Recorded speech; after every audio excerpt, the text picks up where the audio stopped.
Welcome back. It is the next morning. If you watched last week's episode about the engine swap, it is now like 8 hours later. So, oh my god. So 1 a.m. update. Is it really? Yeah, it's 12:53. We're back at it.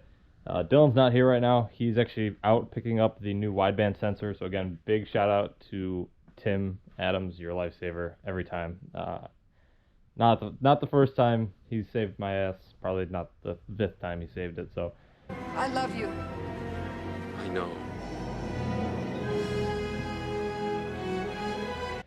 Dylan's on his way back. I just pulled his old wideband out.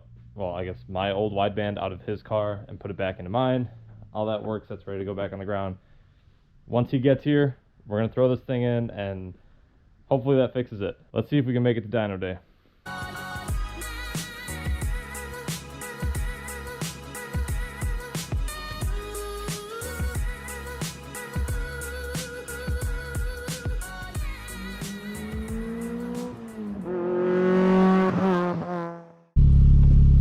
All right.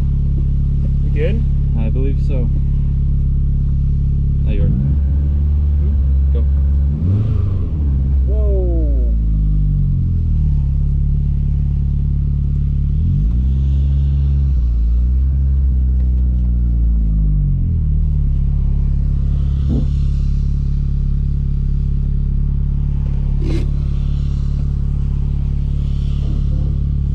Rev it. Yep. Alright, pull back in. This car just would not stop giving us issues.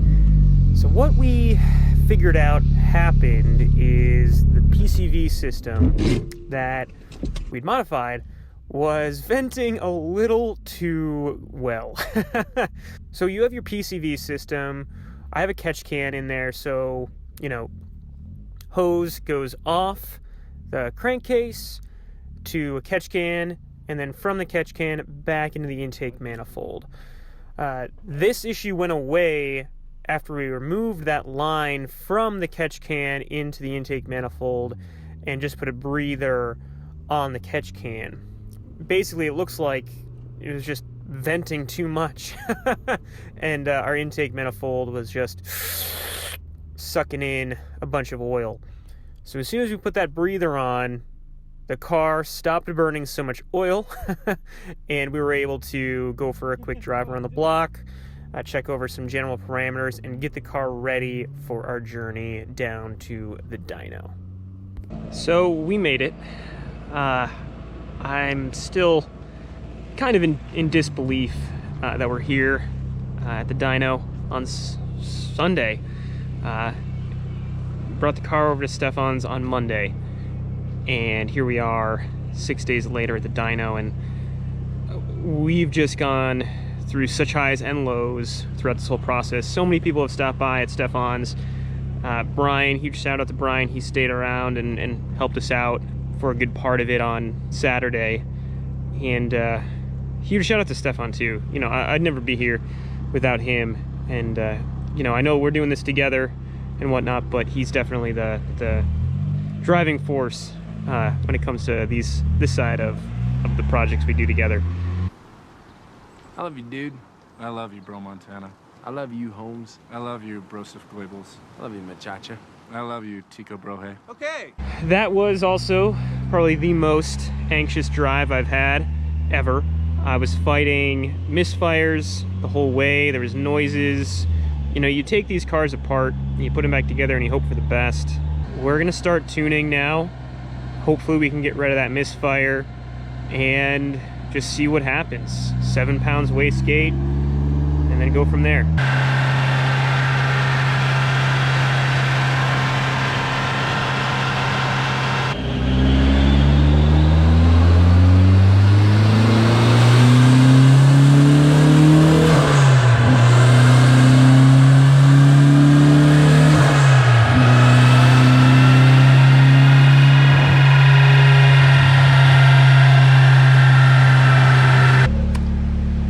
Feel that? Boost weather.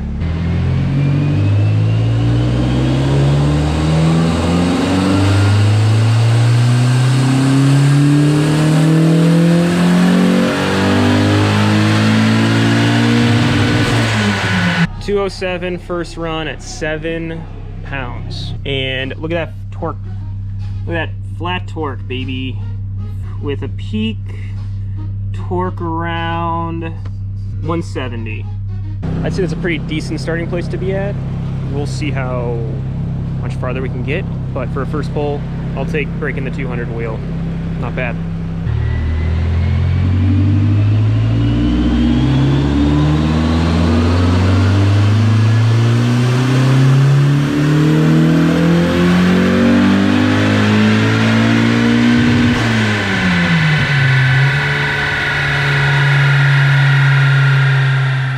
After a bunch of tuning with just a 7-pound wastegate, we are ending up with 225 wheel horsepower and 177 with a very flat torque curve. I'm super happy with that.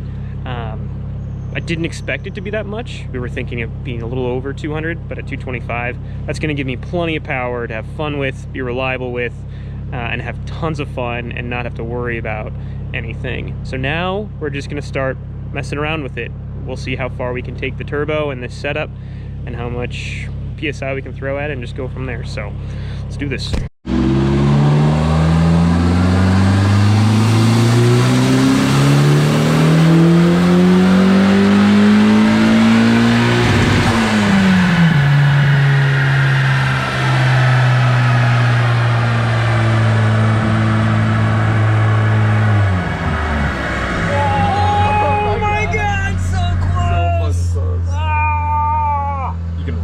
That's roundable. That's roundable. And it's better than 205. What 205 for torque? What is it for torque?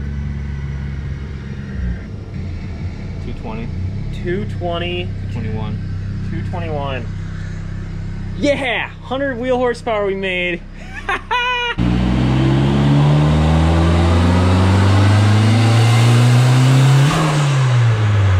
Right, so with that last pull, we made 250 horsepower and 221 foot-pounds of torque. Pretty much adding 100 wheel horsepower and nearly 100 foot-pounds to what the car was from last year. So basically, a Miata's worth of power has been added to the Miata.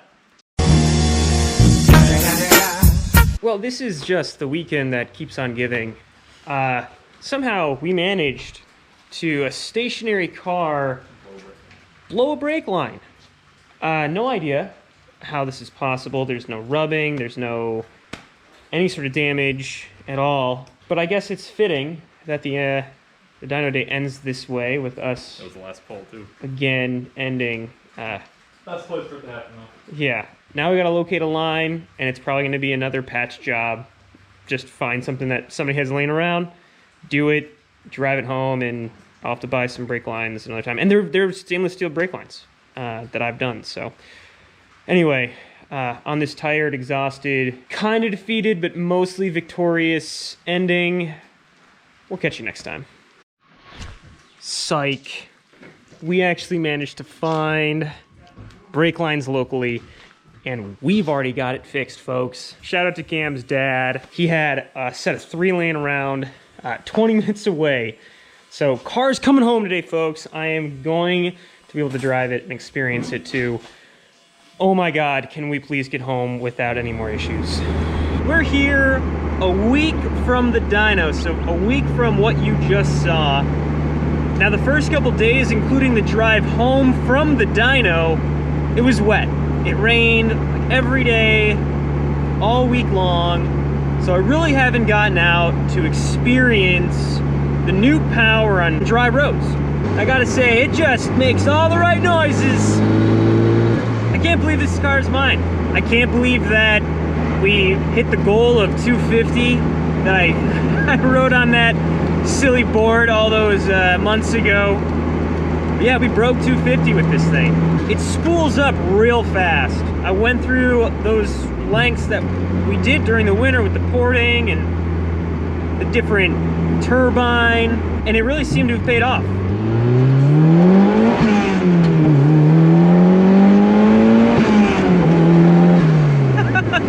And that's low boost. That was low boost. to hit the button, folks. The high boost button has been pressed. First gear. Blows the tires off.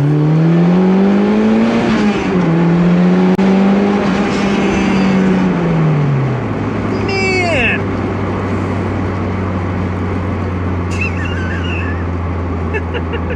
That's awesome. High boost is where it's at, obviously.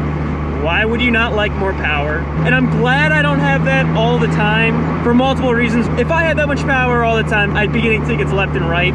Second thing is, that's a lot of power. It feels like a lot. It feels savage, and I just don't want to push the car that hard all the time. But I still want to be able to romp on it and go wide open throttle and have all the boosty fun possible. And I can do that on low boost. Anyone out there looking to set something like this up, I cannot recommend this enough. You want that higher power, I get it. You want that clout, I get it. But I want the reliability, and I want the carefree nature of just being able to downshift and just, yeah. Honestly, the big difference between the two, it's 25 wheel horsepower, but it's 50 foot-pounds of torque, and that's honestly, that's what's going to send a rod into the space. And it's also where all the fun is. So what's next? Well, the next thing for this car, it's Miata's at the Gap. People, I want to see you there. Miata's at the Gap. I want to make this thing reliable enough to drive there. Stefan and I want to drive both our cars down. So next is just sorting this all out. Anybody watching, leave a comment down below. Have you been? What should we expect? Are you going? We want to get out. We want to see more of you. And yeah, just share in our silly obsession that is, you know, Miatas, preferably boosted. Ah, it's addicting.